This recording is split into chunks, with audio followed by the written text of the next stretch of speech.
ተተኪ ስፖርተኞችን ለማፍራትና በስፖርቱ የተሻለ ስኬት ለማስመዝገብ መንግስት የጀመረውን የስፖርት መሰረተ ልማት ግንባታን በትኩረት እንደሚቀጥል ተነገረ። በኢትዮጵያ የአትሌቲክስ አቋም መለኪያ ውድድር መቻል አጠቃላይ አሸናፊ ሆኗል። ነጻነት ጫን ያለው ተጨማሪ አለው።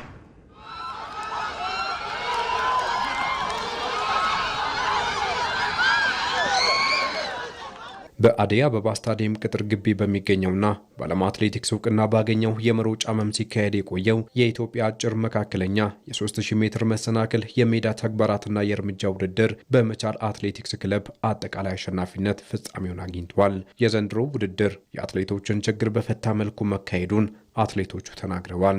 ውድድሩ በዘንድሮ ዓመት በጣም ደስ የሚል ነው። ሜዳውም ኢንተርናሽናል ሜዳ ላይ ነው የሮጥ ነው። ከወትሮ ትንሽ ድባቡም ለየት ያለ ነበረ። ሜዳው በወርልድ አትሌቲክስ የጸደቀ ኢንተርናሽናል ነው። አሪፍ ነበረ። ለኔም ውድድሩ ይሄ የመጀመሪያ ውድድር ነው። ጥሩ ውጤት የሚያመጣውበት ውድድር ነው። በዚህ ውድድር ማለት ነው።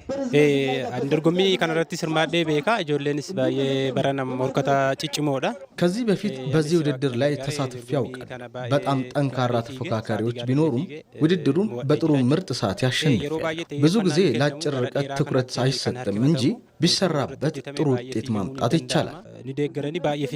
በመጀመሪያ ትራኩን እንደዚህ አግኝተን በመሮጣችን እድለኞች ነን። ከባለፉ ውድድሮች እንደዚህ ያልነበሩን በግማሽ ነበር ስንወዳደር የነበረው። ካሳለፍነው ግዛቶች የተለየ ውድድር ነው ብዬ ነው ማሰበው። ውድድሩ ለመጀመሪያ ጊዜ ዓለም አቀፍ እውቅና ባለው የመሮጫ መም በስኬት መካሄዱም ተገልጿል። ሲጀምር ጀምሮ እስካሁን በጣም አጓጊ የነበረና እጅግ ፈጣን ሰዓቶች ሲሮጡበት የነበረ በጣም በኢትዮጵያ የአቋም መለኪያ ውድድር ታሪክ በጣም ደማቁ ነው ማለት ይቻላል።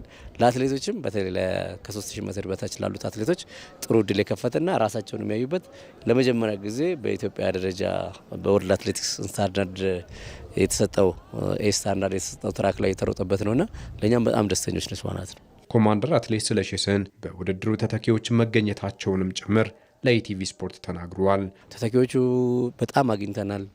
በከፍታ ዝላይ፣ በምድር ዝላይ፣ በስሉ ዝላይ አይተናቸዋል። ልጆቹን አጠቃላይ ትራክ ላይ ያሉትንም ልጆች አይተናል እና እጅግ በጣም በጥሩ ሁኔታ ላይ እንዳሉ አይተናል። በጣም ተተኪዎች አግኝተናል።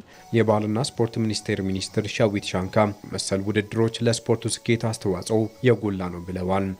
እንደዚህ አይነት ቀጣይነት ያላቸው ውድድሮችን ማድረግ እና የስፖርተኞችን አቋም እየለኩ መሄድ ትልቅ አስተዋጽኦ ጠቀሜታም ስላለ ነው እያየን ያለ ነው። በተለይ ዝላይ ላይ ያዩዋቸው ሰዎች ቁመታቸውም ሁኔታቸውም በጣም ነው የደነቀኝና ብዙ ስፖርት አይነቶች መስራት እንዳለብን የሚያሳይ ነው። በጣም ደስ ብሎኛል። ይሄ በዚህ ደረጃ የለፋ ነው ትራክ እንደዚህ ሰው ሲደሰት ማየት በላይ የሚያስደስት ነገር የለም። ለዚህ ሁሉ ስኬት ደግሞ ምስጋናችን ለክቡር ጠቅላይ ሚኒስትራችን ይድረስ። የእሳቸው ሊደርሺፕ ጠንከር ያለ ስለሆነ በተለይ ስፖርት ላይ ያላቸው ምልከታ፣ ኪነ ጥበብ ላይ ያላቸው ምልከታ እና ጥሩ ውጤትም እየመጣ ነው። ወደፊትም ተጠናክሮ ይቀጥላል። ከአትሌቲክሱ በተጨማሪ በሌሎች ስፖርቶች ስኬታማ ለመሆን ጠንካራ ስራ ይሰራል ብለዋል። በዓለም አቀፍ መድረክም ከአትሌቲክስ ባለፈ በሌሎች ስፖርት አይነቶችም ስማችን ለማስጠራት ሰንደቅ ዓላማችን ከፍ ለማድረግ ስፖርት የኢትዮጵያውያን የኩራት ምንጭ እንዲሆን ማድረግ ያልተቋረጠ ድጋፍና ክትትል ስራም የሚጠይቅ ስለሆነ የጀመርነውን ስራ አጠናክረን እንሄዳለን። በዚህ የአቋም መለኪያ ውድድር ከመቻል ስፖርት ክለብ ቀጥሎ የኢትዮጵያ ንግድ ባንክና የኢትዮ ኤሌክትሪክ ክለቦች ሁለተኛና ሶስተኛ ደረጃን ይዘው አጠናቀዋል።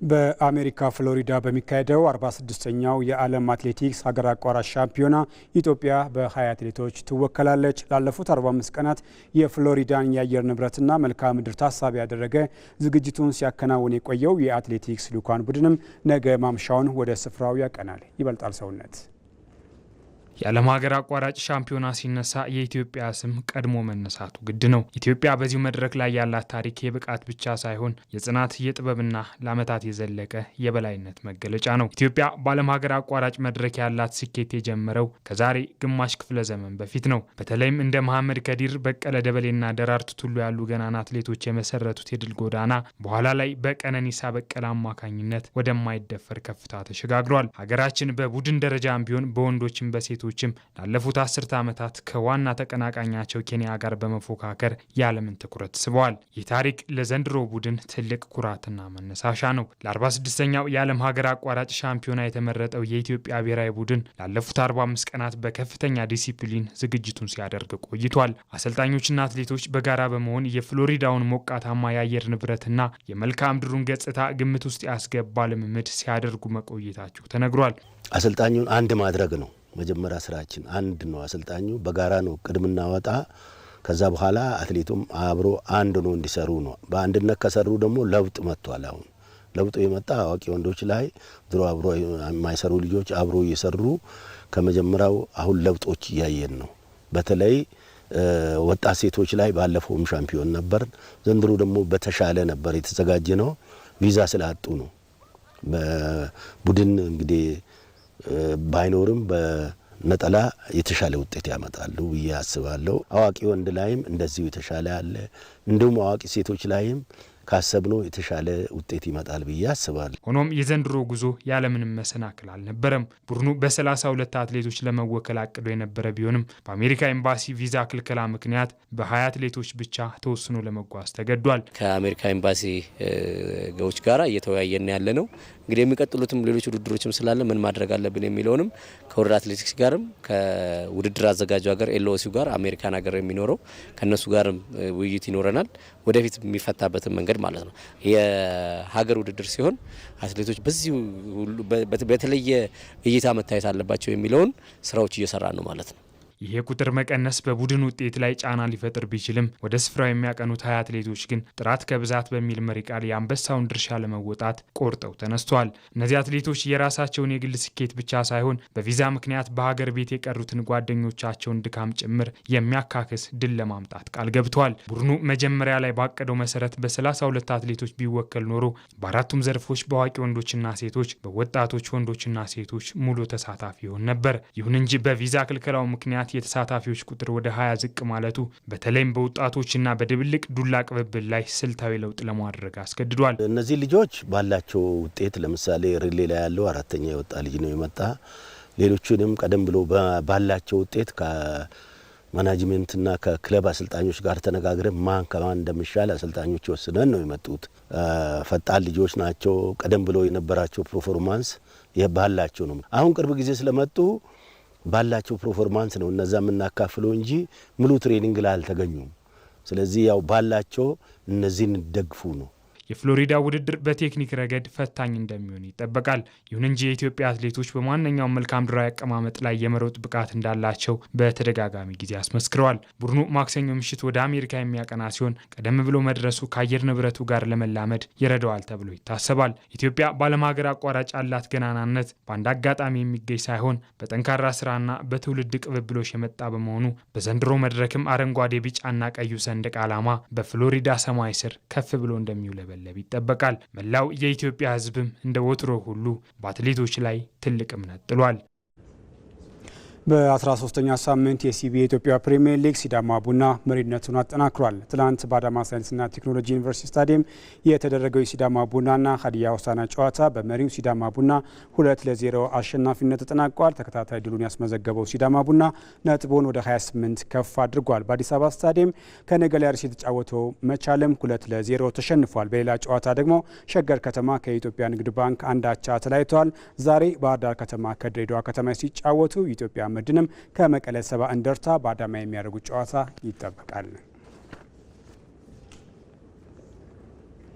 በ35ኛው የአፍሪካ ዋንጫ ትላንት በተካሄዱ የሩብ ፍጻሜ ጨዋታዎች አስተናጋጇ ሞሮኮና ካሜሩን ወደ ሩብ ፍጻሜው ተሸጋግረዋል። እንድሪስ አህመድ ተጨማሪ አለው።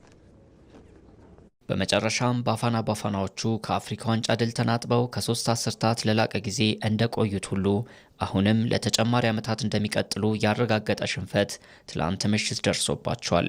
የሁጎ ብሩሷ ደቡብ አፍሪካ ይህን ታሪክ የመፋቅ ተስፋ እንዳላት የተወሰኑ ግምቶች፣ የአሰልጣኟ ሁጎ ብሩስ በተደጋጋሚ የሚሰነዘሩ የድል ከኛ ጋር ናት ሀሳቦች ከጨዋታው በፊት ተደጋግመው ተነስተዋል። ሆኖም ትላንት በራባቱ አልባሪድ ስታዲየም ከማይበገሩት አናብስት ፊት ሞገሳቸው የተገፈፈ ሆነው ነው የታዩት።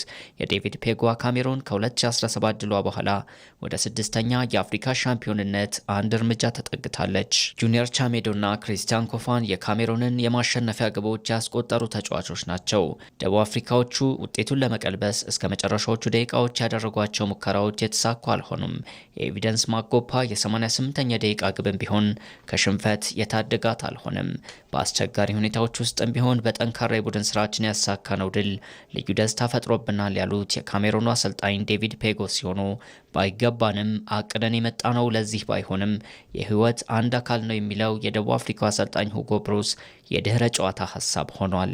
ሞሮኮ የ1976ቱን የአዲስ አበባውን ብቸኛ አፍሪካ ዋንጫ ድሏን ከ49 ዓመታት በኋላ ልደግም በምድሯ የጀመረችው መንገድ ምስራቅ አፍሪካዊቷን ሀገር ከውድድሩ በማስወጣት አንድ ወደፊት ብሏል። የአትላስ አናብስቱ በዚህ ሻምፒዮና ለመጀመሪያ ጊዜ በአሽራፍ ሀኪሚ አምበልነት እየተመሩ ወደ ሜዳ በገቡበት ጨዋታ የግብ መንገዱን የጀመሩት 15ኛው ደቂቃ ላይ እስማኤል ሳቢሪ ባስቆጠራት በተንቀሳቃሽ ምስል ዳኝነት የተሻረች ግብ ነበር። 64ኛው ደቂቃ ላይ ግን ከአሽራፍ ሀኪሚ የተሰጠውን ኳስ ወደ መረብ የሸኘው ብራሂም ዲያዝ ሞሮኮን ወደ ሩብ ፍጻሜ አሻግሯል። ይህች ግብ የሎስ ብላንኮቹን ተጫዋች በ4 ግቦች የሻምፒዮናውን ኮከብ ግብ አግቢነት እንዲመራ ያስቻለችም ሆናለች።